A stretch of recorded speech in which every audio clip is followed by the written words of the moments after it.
So this week's topic is sickle cell anemia. And so it's an inherited form of anemia where there isn't enough healthy red blood cells to carry adequate oxygen throughout the body.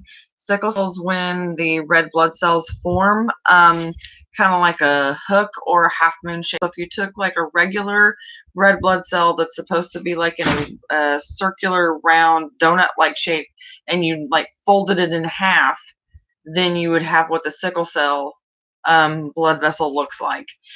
So when you have these half moon hook looking um, blood cells and they get stuck in small areas because they're traveling through the bloodstream, so you have one like that's like there, and then you have another one, and so they like hook together and they get stuck in the bloodstream, which slows down or blocks blood flow and oxygen to parts of the body.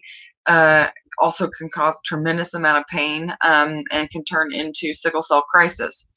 African Americans are way more prevalent to be prone to sickle cell anemia. They are actually 1 in 500 to either be a carrier or have it. So the way that works is that you have like um, parents that come together and both may be a carrier.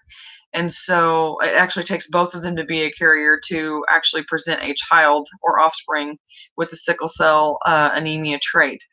So both parents pass on that gene and that trait, and then you have a child who has it. Actually, 1 in 4 can come out with the sickle cell anemia gene.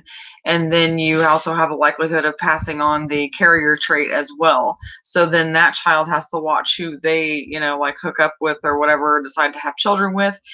Because if that person's also a carrier, then your child has more likely potential to be born with the sickle cell gene. Malaria. So they did a study over in Africa and found that sickle cell and malaria seem to have a prevalence in areas, or sickle cell seems to have a prevalence in areas where malaria is more prone to have. So the sickle cell trait actually lowers the mortality rate of malaria.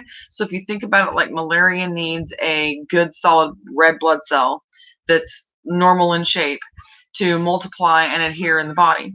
So if you have sickle cell, then most of your like blood cells that you have are this hook-like shape, or half moon shape, and so it makes it harder for malaria to invade that blood cell and multiply in the system. So in a way, sickle cell is actually like lowering your chances. I mean, you're still going to get malaria, but the likelihood of your mortality rate and everything lowers because it can't multiply as quickly in the body as it would a normal human being with normal red blood cells.